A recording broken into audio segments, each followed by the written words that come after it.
오늘 함께 나눌 본문 말씀은요, 사도행전 15장 1절, 2절 말씀입니다. 사도행전 15장 1절과 2절 말씀 우리 같이 교독하겠습니다. 어떤 사람들이 유대로부터 내려와서 형제들을 가르치되 너희가 모세의 법대로 할례를 받지 아니하면 능히 구원을 받지 못하리라 하니 바울 및 바나바와 그들 사이에 적지 아니한 다툼과 변론이 일어난지라. 형제들이 이 문제에 대하여 바울과 바나바와 및 그 중에 몇 사람을 예루살렘에 있는 사도와 장로들에게 보내기로 작정하니라. 아멘. 자, 오늘 나눌 말씀 사도행전 말씀이고요. 교회의 역사를 전해주고 있는 사도행전의 내용입니다. 근데 오늘 또 큰일이 났습니다.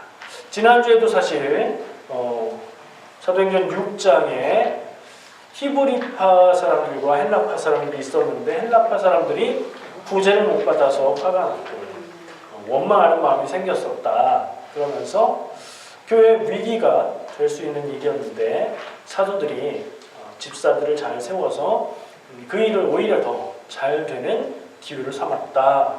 그렇게 나눴었죠. 오늘은 2차 위기가 왔습니다. 6장에서 그런 일이 있었고요.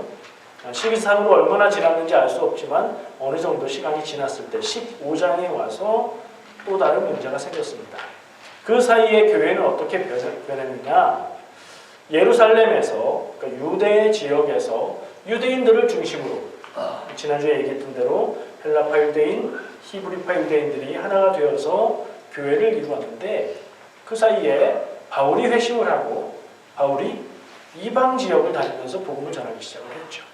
그래서 이방 지역에, 이방이라고 얘기하면 유대 지역이 아닌 유대인들이 전혀 아닌 사람들 지역에, 그러니까 외국인들의 교회가 생기기 시작한 겁니다. 요즘에 교회에서 선교라는 말을 많이 사용하는데 선교가 뭐야? 전도하는 거 아니야? 전도와 선교가 어떻게 다른가? 전도는 그냥 복음을 전하는 거고요. 선교는 복음을 전하는데 다른 문화권, 나와 우리와 다른 문화권에 복음을 전하는 거예요. 그러니까 주로 외국인들겠죠. 그럼 원주민은 캐나다인데 왜 선교냐? 문화가 달라요. 삶이 달라요. 그들에게 복음을 전하는 거예요. 어쨌든 그래서 바울에 의해서 선교가 확장되고 이방 지역을 향해서 복음이 전해지면서 유대 지역이 아닌 유대인들로 이루어지지 않은 교회들이 많이 생기기 시작했습니다. 지금은 외국에 교회가 있고 외국인들이 복음을 믿고 하는 게 당연하지만 그때는 교회가 유대 지역에서 퍼져나가기 시작하던 때니까 이건 그렇지 않았던 때와 비교하면 굉장히 큰 차이죠. 외국인 교회가 있다니 그것도 놀랍고 신기한데 그 외국인 교회가 많아지고 성장하고 오히려 예루살렘 교회를 후원하기도 하죠. 그런 일들이 진행이 됐습니다. 그런데 오늘 말씀을 보니까 어떤 사람들이라고 말하면 정체를 잘 모르겠는 사람들, 그리고 이름을 밝히지 않은 사람들이 유대로부터 내려왔다. 지금 얘기하는 이 이야기의 배경은 유대 지역이 아닌 거죠. 어디냐면 안디옥 교회입니다. 안디옥 교회에서 바울이 목회지로 거기에서 사역하고 안디옥 교회에서 파송받아서 더 다른 넓은 이방 지역에 전도를 하고 그랬죠. 그러니까 안디옥 교회는 바울과 바나바가 함께 목회하고 있는 이방 교회의 중심 혹은 이방 선교의 중심이라고 말할 수 있어요. 이 두 축이 있는 거예요. 그림을 한번 그려보세요. 교회가 시작된 곳, 예루살렘이죠. 유대 문화 안에서 유대인 중심으로 교회의 본부라는 어쩌면 자부심 같은 마음을 가지고 있을 수도 있는 예루살렘 교회가 있고요. 그 예루살렘 교회 그쪽에서 안디옥 교회로 사람들이 왔대요. 이거는 그냥 어떤 사람들이 그냥 와서 안디옥 교회에서 같이 신앙생활했다는 얘기가 아니에요. 이 사람들이 뭔가 목적이 있어서 왔어요.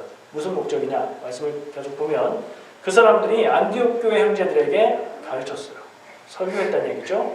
무슨 내용이냐? 너희가 모세의 법대로 할례를 받지 않으면 구원 못 받는다. 지금까지는 바울 바울에 의해서 복음이 전해졌고요. 바울이 전한 복음은 유대인이나 헬라인이나 이방인이나 차이가 없이 똑같이 예수 그리스도의 복음을 믿으면 구원받는다고 전해왔는데, 어떤 사람들이 유대에서 와가지고 그것과 다른 얘기를 전하는 거예요. 그러면 안디옥 교회 성도들은 뭐가 맞는 말입니까? 누가 말하는 게 맞는 말이지? 혼란스러울 것이고요. 가만히 들어보니까 그게 맞는 것 같아 하는 사람들도 있었겠죠. 우리가 구약 성경을 보니까 하나님이 할례 받으라고 했는데 우리도 할례 받아야 되겠네, 이런 생각을 할 수도 있겠죠. 근데 또 바울을 중심으로 바나바와 함께 그간 가르쳐온 내용들이 있기 때문에, 아니야, 우리는 그거는 유대인들의 전통이고 우리는 믿음으로 구원받는 거야 라는 생각을 하면서 그건 아닌 것 같은데 라는 사람들이 또 있겠죠. 그러니까 안디옥 교회 안에서 혼란과 다툼이 일어나는 거예요. 어느 정도의 다툼인지 모르겠어요. 근데 말씀에 표현이 있어요.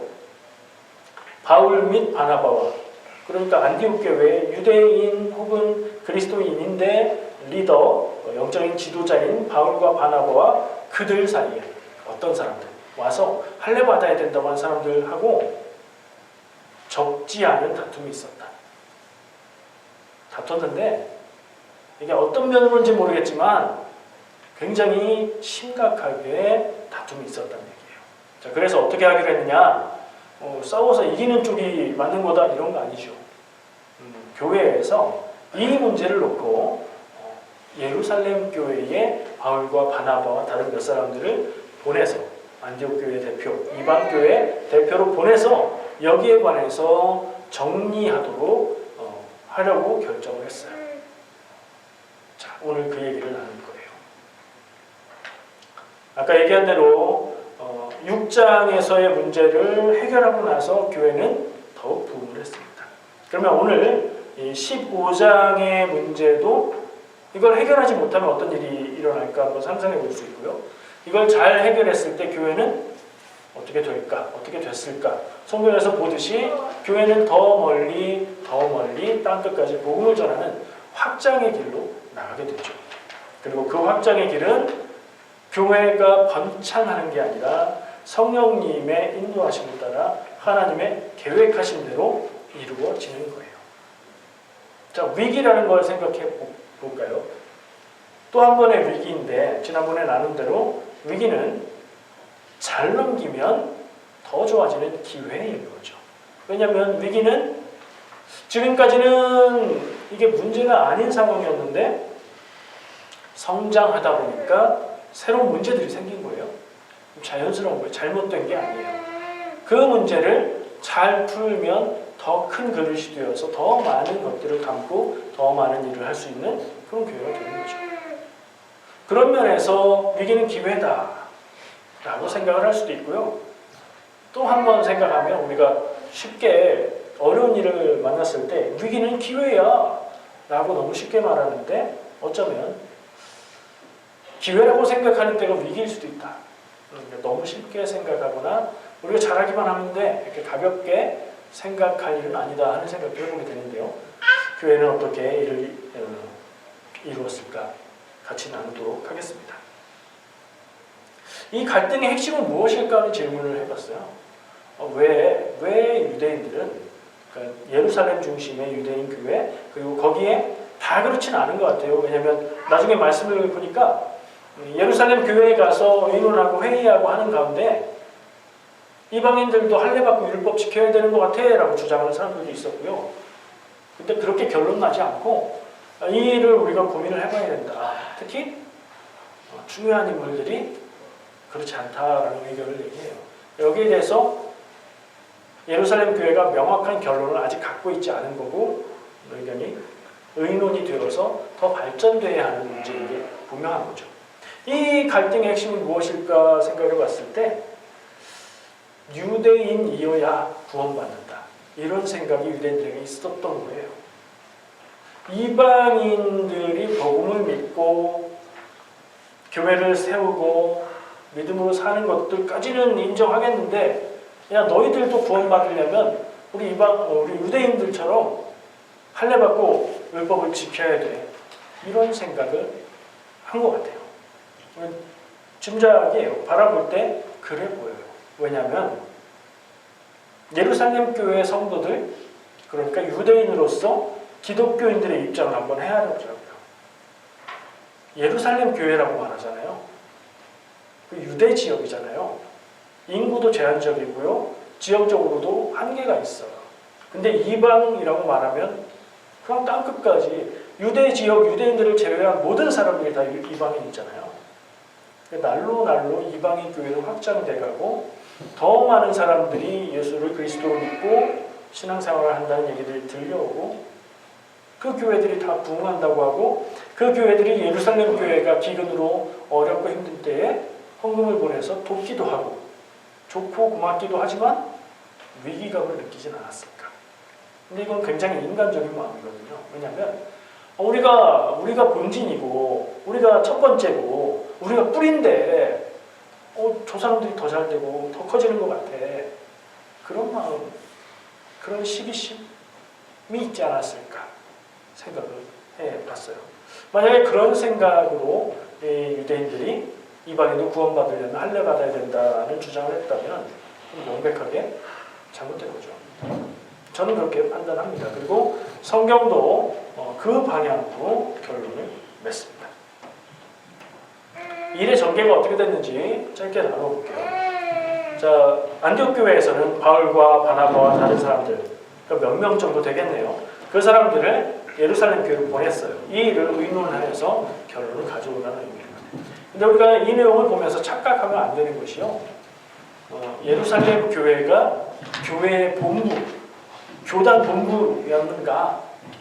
그렇지는 않아요.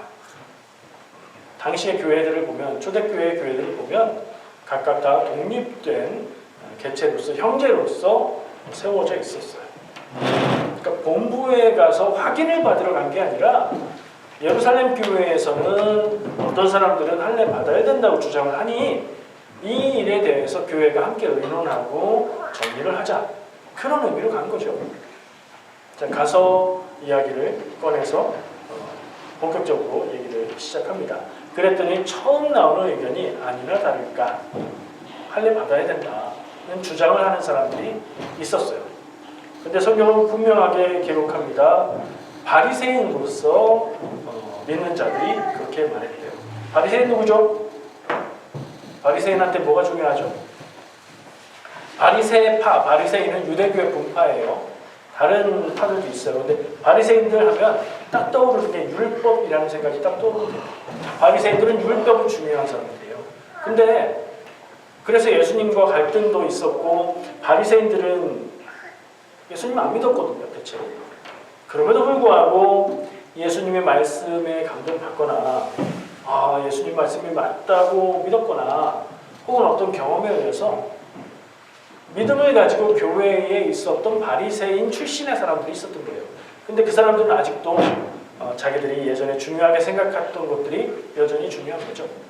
그래서 바리새인 출신 기독교인들 중에서 구원받으려면 할례가 필수다라고 주장한 사람이 있었던 거예요. 이런 모습은 교회에서 우리가 쉽게 볼 수 있는 모습이에요.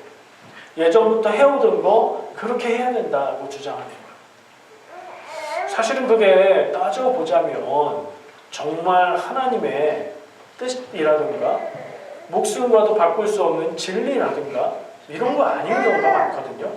그런데 그런 일을 놓고 이건 절대 양보가 안 된다고 하는 의견인 거예요. 자, 그 의견 앞에서 사도들과 장로들이 의논을 하기 시작합니다. 의논을 했다는 얘기로 간단하게 나와 있지만 할례 받아야 된다, 할례 안 받아도 될 것 같은데 이런 얘기들이 오가고 토론을 했겠죠. 이 이야기의 결론이 어떻게 날까요? 아까 계속 얘기해온 대로 안디옥 교회에 손을 들어주는 쪽으로, 그러니까 이방인도 할례 받지 않아도 구원받는다는 쪽으로 결론이 나요. 그 결론을 나는데 결정적으로 핵심적으로 의견을 밝힌 사람이 베드로입니다. 베드로는 중요한 인물이죠. 초대교회 때의 중요한 인물로 여러 가지 면에서 제자들 중에서도 좀 두드러지는 사람으로 기억하잖아요. 그 베드로가 이야기를 합니다. 기억나세요? 무슨 이야기를 하죠? 내가 전에 경험한 바가 있다. 내가 이방인에게 가서 복음을 전할 때에 그들이 성령을 받았다. 그리고 내가 그들에게 세례를 주었다. 베드로는 자기 경험을 통해서 얻게 된 생각을 그 자리에서 말하는 거예요. 베드로가 만약에 그 경험이 없었다면 베드로도 어떤 의견을 냈을까 하는 생각을 한번 또 해보게 돼요. 이걸 조금 이따가 더 얘기를 할 건데요.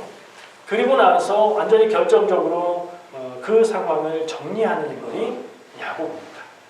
그러니까 베드로가 자기 경험을 통해서 깨달았던 것을 나누고, 그리고 나서 야고보가, 이 야고보는 성경에 야고보가 여러 있는데 유명한 사람이 둘이거든요.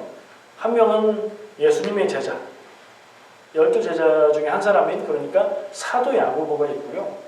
또 한 사람은 예수님의 형제 야고보가 있어요. 근데 이 사람은 이때에 중요한 역할을 했던 이 사람은 예수님의 형제 야고보인 것 같아요. 왜냐하면 사도 야고보는 이 앞에 이미 순교했어요. 돌아가셨어요. 없어요. 자, 그렇다면 예수님의 형제인 야고보가 이 토론의 결론을 어떻게 맺느냐?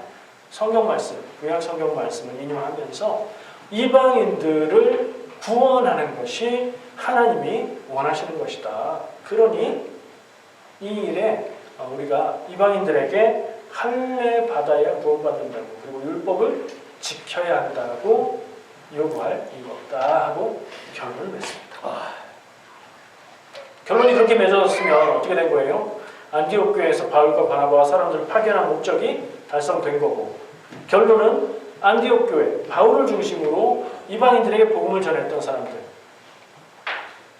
핵심적으로 요약하면 뭘까요? 구원받는데 무엇으로 구원받는다? 할례로 구원받는다? 아니란 얘기고요. 율법으로 구원받는다? 아니란 얘기고요. 믿음으로 구원받는다.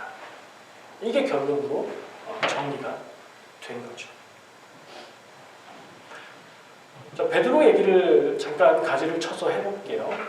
이 베드로가 이 의논을 하는 자리에서 얘기했던 경험이 뭐냐면 사도행전 10장에 그 스토리가 나옵니다. 우리는 얘기 시작하면 다 아실 거예요. 베드로에게 환상 보이고 보자기에 먹을 거 이거 먹어라. 부정해서 못 먹습니다. 아니 하나님이 깨끗하다고 하셨다. 다 먹어라. 이 환상을 보고.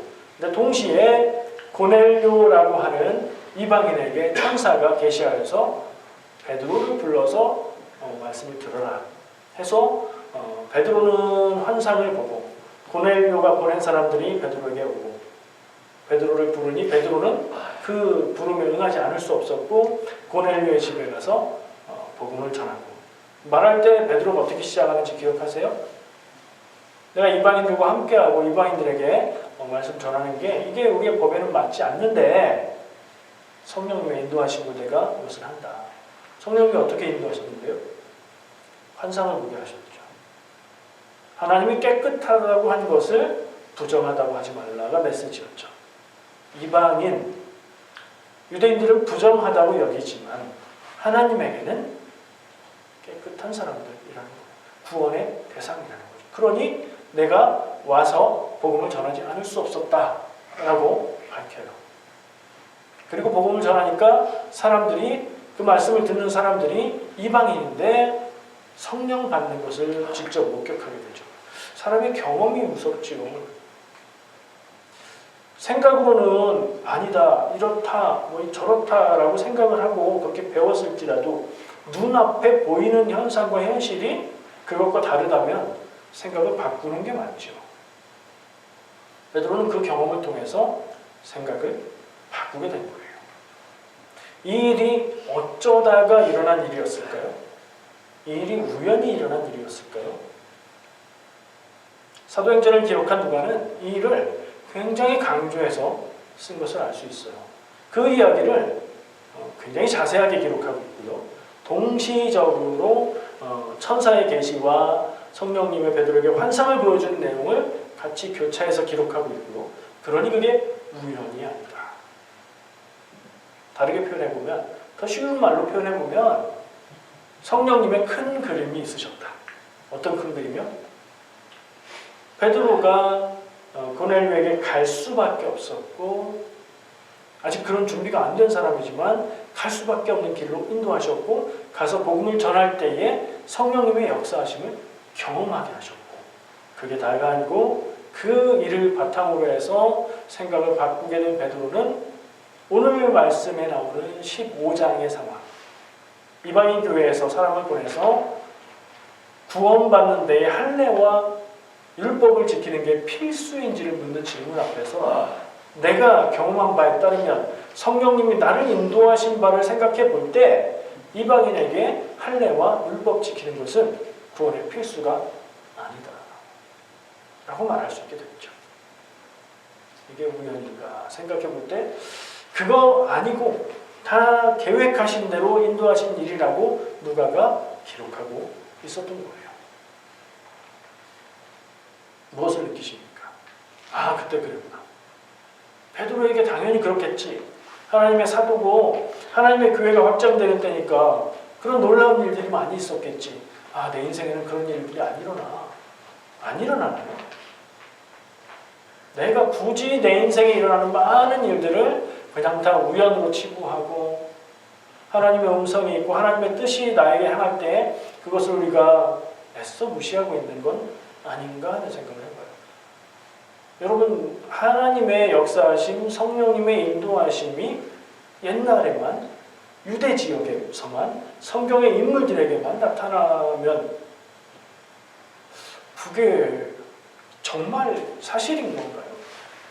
저는 내 삶에도 우리의 삶에도 하나님이 함께 하시고 인도하시고 역사하신다고 굳게 믿습니다. 근데 왜 우리는 하나님은 내 기도를 안 들어주셔 하는 마음이 들고 내 삶에는 그런 놀라운 일들이 없어 하는 생각을 하게 될까요? 하나님이 하시는 일에 눈 감고 민감하지 못하고 그런 건 아닐까 하는 생각도 해봅니다. 분명히 하나님은 우리와 함께하고 계시고요. 우리의 삶에 순간순간 개입하고 계십니다. 우리의 입술의 습관은 위험한 일을 피했을 때 하나님 감사합니다라고 말하는데 우리의 삶의 중심은 그 말처럼 생각하지는 않을 때가 많은 것 같아요. 굳이 신앙생활을 하는 우리가 애써서 하나님의 역사하심과 인도하심을 외면할 필요가 있을까요? 막 찾아야 되는 거 아닌가요? 다시 돌아보면 그때 그 순간 하나님이 내 삶을 인도하셨어. 그래, 그게 우연일 수는 없지. 하나님이 내게 계속 마음으로 내 주변의 일들로 내게 사인을 주셨잖아. 생각할 수 있는 일이 없습니까? 눈을 좀 달리 해서 보면 그런 일들로 가득한 것이 우리의 삶이고요. 조금만 달리 생각해 보면 기적으로 가득한 삶이 아닌가 생각해 봅니다. 자, 다시 오늘 말씀으로 전하고자 하는 주제로 가볼게요. 오늘 말씀의 제목을 제가 본질이라고 써놨어요. 되게 간단한 단어고 밋밋한 단어죠. 본질. 참 재미없는 말입니다. 근데 무엇을 말하고 싶은 거냐면 신앙의 본질을 이야기하고 싶은 것이고요. 오늘 말씀 가운데 나타나는 신앙의 본질은 무엇인가 묻고 싶은 거고요.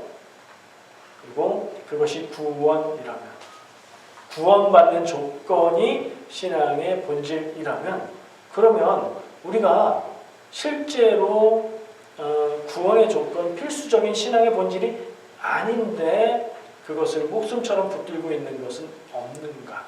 유대인들이 할례와 율법을 붙잡고 그렇게 살아갔던 것처럼 기독교인임에도 불구하고 지난 삶의 모습, 이전에 행해오던 습관들, 내 삶에 뿌리 깊게 박혀있는 것들을 내려놓지 못하고 구분하지 못하고 이게 신앙의 본질이야. 난 이거 꼭 가지고 가야 돼. 난 그렇게는 못해. 하고 살고 있는 건 없나? 질문을 해보게 됩니다. 자, 신앙의 본질은 구원에 있습니다. 구원의 조건은 아까 말했죠? 무엇이죠? 할례 아니고 율법 아니고 믿음이다. 믿는 것으로 우리는 구원받는다. 어떤 사람이 예수님께 물었던 질문하고 똑같은 말입니다. 그 사람이 뭐라고 했죠? 선한 선생님이여 내가 무엇을 하여야 영생을 얻으리이까? 이렇게 물었고요. 예수님의 답은 내게 있는 것을 다 팔아 가난한 자들에게 나눠주라. 그리하면 하늘에서 내게 보화가 있으리라. 그리고 와서 나를 따르라 말씀하셨습니다. 저는 이 말씀의 의미를 너에게 가장 중요한 것을 하나님께 드리고 가장 중요한 것이 있어야 되는 그 자리에 하나님의 뜻과 구원과 믿음의 본질을 두어라 라는 말씀으로 듣습니다. 믿음을 내가 가장 중요하게 여기는 그 자리에 두고 살아가는 것이 그리스도인의 바른 모습이라는 결론을 내립니다. 믿음은 무엇입니까? 저는 오늘 결론으로 어떤 믿음을 말할 것이냐 고민을 했습니다. 여러분에게 믿음은 무엇입니까? 그렇게 질문하면 대답하기가 믿음이 뭐냐고요? 쉽지 않습니다. 저는 고민과 생각 끝에 오늘 함께 나누고 싶은 믿음은 믿음 다음을 말할 수 있다면 우리가 주님을 믿고 예수님을 구세주로 믿고 나를 구원할 분을 믿고 하나님의 뜻을 믿고 많은 것을 믿는데 그 다음에 할 것이 뭐냐? 믿는 대로 사는 것이라는 생각을 해봤습니다. 한마디로 얘기하면 믿음의 본질, 구원의 본질은 무엇인가? 믿고 믿음대로 사는 것. 그건 두 가지잖아요. 근데 믿는 것은 생각 혹은 말로 고백하는 것에 그칠 수 있지만 거기서 그치면 아무런 의미가 없지 않는가 하는 생각을 하는 겁니다. 믿는다면 그 믿음이 진짜라면 믿는 대로 살아야죠. 믿음이 있다면 그 믿음이 진실하다면 내가 믿는다고 말하는 거 그대로 살아야죠. 근데 믿는다고 말하고 나는 믿어 이렇게 생각하고 사는 모습은 전혀 관계없이 산다면 그럼 어떻게 되는 거예요? 말과 행동이 다른 거고 그 믿음은 진짜예요? 가짜예요? 가짜라고 말하기가 조금 잔인하게 느껴지신다면 아직은 익지 않은 그런 믿음 아닌가 하는 생각을 해봅니다. 그래서 저는 여러분들과 나누고 싶은 결론으로서 본질, 믿음의 본질 아니 신앙의 본질, 구원에 있어서 본질적인 것 믿음인데 그 믿음은 믿고 그 믿음대로 행하는 것이라고 나누고 싶습니다. 그래서 우리가 예배 끝나고 애찬 나누고 집으로 돌아갈 때 우리 가슴 속에 그래 나는 내가 믿는 대로 행동하고 살아야겠다. 기독교인이라면 친절한 말을 해야지라는 믿음을 갖고 있다면 입에서 나가는 말도 친절해야 하고 기독교인은 정직해야지라고 다른 사람에게 말할 것이라면 나도 정직하게 살아야 하고 이기적인 모습은 하나님이 원하는 모습이 아니야 라고 생각한다면 내가 더 가지고 싶고 내가 더 먹고 싶어도 그 마음을 절제할 수 있는 삶이 되어야 되겠죠. 그때에 내 입술의 말과 내 생각을 배신하지 않는 삶의 믿음이 우리에게 열매로 맺히는 줄 그렇게 생각합니다. 예수님은 모든 계명, 율법을 한마디 말씀에 담으셨습니다. 새 계명을 주노니 서로 사랑하라. 내가 너희를 사랑한 것 같이 너희도 서로 사랑하라. 예수님이 이 얘기가 제일 중요하다고 하셨으니 우리도 이 말씀을 마음에 담고 이렇게 행하면서 살아가야 되겠습니다. 기도하겠습니다.